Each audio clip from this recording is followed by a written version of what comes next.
Hi, very good evening to you wherever you are. This is your man Mike here. Good evening. As we're about to start this video, we once again ask that you like, share, and subscribe to the channel if you like the content. Share the videos, hit the notification bell, please, and interact with the video. We ask that you leave a comment. Let us know how you feel about the content. And, you know, we'd like to hear from you. Generally, I try to make time to respond to every comment that is respectful and I find to be of substantive value. All right. Thank you so much. One of the things that's been in the news recently has been the recent plane load of Jamaicans who have been returned to our country by the Trump administration. Of course, the Jamaican Prime Minister has insisted that this is not as a result of the Trump action, it's just normal routine. Well, first of all, the Prime Minister is misguided because deporting people should not be routine. There are Americans living in our country. I don't see any plane loads of them. And most of them come into our country. They purchase drugs. They break our laws. And I don't see our country deporting them. So it should not be routine that because somebody live in your country, you just shackle them and ship them out. There's nothing routine about that. And the world need to come to its senses that this is bullying behavior by the United States has always been a bullying behavior by the United States. But I'm not the leader of the country, so I leave that to them to decide how much they want to grovel. Now, insofar as the gentlemen who are being returned are concerned, uh, you know, um, Jamaica is our home, wherever we live, and those of us who have lived overseas um, we do so, but still know that Jamaica is our home. And I can tell you, for me personally, it's one of the reasons why I continue to speak out on events in my country, Jamaica, because I never threw any stones behind me when I left. I love my country, and I will continue to love Jamaica and speak out for the betterment of Jamaica. Having said that, the Prime Minister himself spoke about welcoming back um, Jamaicans and, of course, asked them those coming back to return and make themselves good citizens. Paraphrasing here. However, the reality is it's probably a safe bet without being presumptuous. It's probably a safe bet to assume that some of the people who are coming back on those flights, one-way flights, um, probably don't have the resources to better themselves, and so they're going to have to lean on residents, those who have, um, you know, family members living in Jamaica. They're going to have to lean heavily on those family members. Hopefully, they were helping those family members to the extent that they could while they were living in the United States, because you take into consideration, however, that the United States is not a bed of roses, and sometimes people simply do not have it. Um, it's very difficult, maybe a little bit easier in some instances to live in the United States financially, but it's really not a bed of roses for a lot of people who find it extremely difficult to get their legs under them, so to speak. Now, one of the things that I've spoken about, though, are the people who are coming back, especially young men who are coming back who are going to be having problems adjusting to Jamaican life, having come from a developed country. They're going to have problems. I would imagine if they had problems with the law here in the United States, they're going to have problems back in Jamaica with the law. And that's going to put an added burden on law enforcement in Jamaica. One of the things I keep expounding on is the fact that the Jamaica Constabulary Force, um, does not have all the requisite tools to do their jobs. And there's no shortage of Monday morning quarterback. There's no shortage of people who don't know anything, who sit on the sidelines, who continue to talk about the police did this, the police did that, the police that. I don't know if any other job where people put their lives on the line. Police officers are now the soldiers who back them up, who put their lives on the line every day in order to earn a living, in order to protect the lives of others, so people they don't know. And I continue to say that we need to push back, and we need to push back hard against those people who continue to disparage the police. And I am one of the people who criticize the police, but in a positive sense. I continue to push back on the people who would slander the police and make statements about things they don't know. There are a lot of people who continue to disparage the police because they listen to some ghetto hood rats who continue to lie that they saw police murder somebody 3, 4 o'clock in the morning. This has been going on for a long time. They continue to make these arguments, these women in particular, who come out and lie that they see people being murdered in their homes at 3, 4 o'clock. Or how do you know what's happening in somebody's home when you're in your home? And of course, like I said, the media continue to platform these liars. You know, worse yet are the government paid agitators. Yeah, those who would light the fire in our country and pretend like they're there to help. And I speak of Indicom, who continue to fan the flames of discord in our country, continue to fan the flames of anti-police sentiments in our country, and is driving this crime rate. So we're going to have a hard time. The country is going to have a hard time adjusting with these most of these young men coming back to the country, and the Prime Minister have spoken to this. I'll have you listen to him. We're living in profoundly changing times. There are many Jamaicans who will be concerned about the change in immigration policies in the United States. There are many Jamaicans, of course, who live in the United States. I would want to reassure Jamaicans that your government has long been planning and putting in place measures to address any changes in policies in the United States. Firstly, let me say that Jamaica is the homeland. So Jamaicans all over the world will always be welcome back to your homeland. And we are prepared to receive all our hardworking Jamaicans who have been in the United States or wherever they may have gone for economic benefits.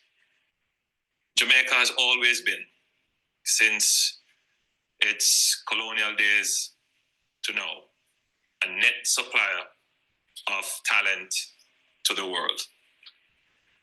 It may be a good thing to have some of our Jamaican talent return to our shores to help us to build our country.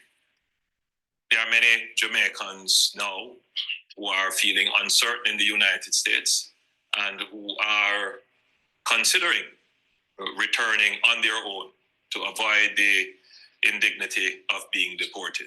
And we welcome you back to Jamaica. We want your talent. We want your resources. There are many opportunities in Jamaica that together we can take advantage of and build the country that we would want. But let me be clear that for those Jamaicans who intend to come back with crime and violence to undermine what we have been building here, let me be clear to you that this is not the Jamaica that you left 10 or 20 years ago. It is not the JCF that you left 10 or 20 years ago. You will either meet a judge or your maker if you come back to Jamaica and violate our laws and create havoc.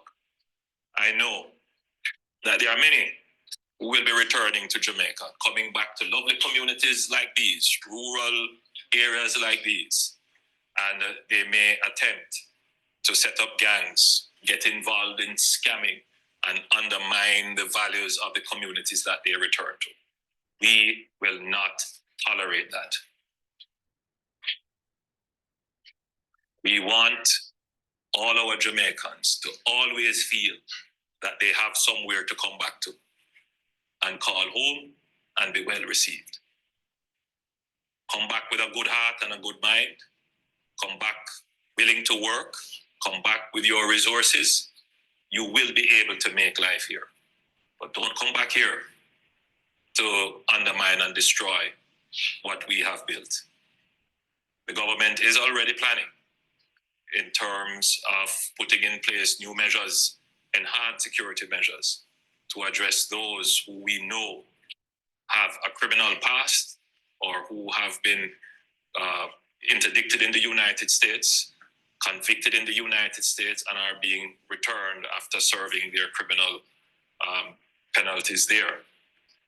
And we will ensure that they are appropriately monitored here and that they are not in any way contributing to an increase in our crime or murder rate. We have sacrificed long and hard. The people of Jamaica have borne the negative impacts of local violence. We will not tolerate criminals coming back here to increase our crime rate or murder rate. It is on a downward trajectory. We are doing very well, and we will not allow this to happen. Thank you, Mr. Prime Minister. So, yeah, as I said earlier, it's almost a safe bet that the people who are returning, and my heart goes out to those people because people do make mistakes. But from time to time to time, you've heard me talk about learning to obey laws. Now, I do understand how draconian the American system is. I do. I live in the United States. I see the draconian nature of how these measures are carried out and how people are deported for the slightest mistake. Human beings are going to make mistakes, are going to make mistakes. This is why pencils have erasers on them. Okay, where people are expected to make mistakes. I'm not talking about going out and committing hardcore crimes. I'm talking about people will make mistakes with nonviolent crimes, but that doesn't stop one from getting deported in the United States, especially if one is undocumented. So it's almost a safe bet that I would wager that most of the people coming back are going to need all the help they can get, and the government and the Jamaican people does not have those resources. And so it's probably appropriate for the Prime Minister to be talking about how are issuing a warning, the kind of warning that I would personally want issue about facing a judge or your maker, because people coming back who are criminals need to understand that they can't go back to disrupt the peace of our country. Um, Notwithstanding that, Jamaica, I'm sure, as the Prime Minister says, welcomes back its citizens. We're better than the people who are making draconian decisions against other people out of spite, out of race. We're better than that. But I just wanted to highlight that one of the things that we most certainly need, is to equip our police, to equip our police officers. And I keep harping on it. I hear Commissioner talking about how much money they're spending on training is fighters. I don't see the training. I still see police officers trying to effectuate an arrest, and rather than take the suspect to the ground and cuff that one police officer is struggling with a suspect, and you know 4 or 5 officers standing around like they're spectators. This cannot be the kind of training that the commissioner is talking about. So that the training need to be upgraded. And we talk about equipping our police officers. We can't ask people to go to work and do a job if we don't give them the tools to do the job. And I continue to make the case that even in the worst case scenarios, teachers have books, they have pencils, they have pens, they have computers. Doctors are equipped with the tools they need. Police officers are given a gun. They're not allowed to use that gun based on the pro-criminal laws that we have. That's something that needs to be addressed. They're not allowed to use the guns based on the pro-criminal laws that we have on the books. And when they do use them to protect their very lives, they're raked over the coals and thrown in jail, in prison, and lambasted by the armchair generals who second guess everything. Officers do not have the equipment. They need to have less lethal tasers. It would be a game changer. excuse me, in dealing with the belligerent. And worse, those who see it as their duty to inject themselves into law enforcement operations. The average guy on the street knows the limitation the police officers face, and they openly engage the police and tell them what they cannot do. No other category of workers in our country is asked to perform their duties at the peril of death. I'm sorry, excuse me. So we need, as we talk about these people coming back and the gangs and the gang activity in our country and the destabilization, I would implore the Prime Minister to upgrade the less lethal tools that the police need to have in their arsenal to deal with some of what's going to happen. We cannot ask the police to continue to face these violent offenders and at the same time do not give them the tools. And when their lives are threatened, they're faced with a criminal court that's stacked, a criminal justice system that is stacked against them. That is not fair. And so people like myself, we're going to continue to make the case. We're going to continue to argue. We're going to continue to point out, Mr. Prime Minister, I applaud you for making that statement. And this is not a political statement I'm making, but I do applaud you for making the statement that it will not be tolerated, and they will either, those who are coming back who do not wish to obey the laws, will face a court or worse. Thank you.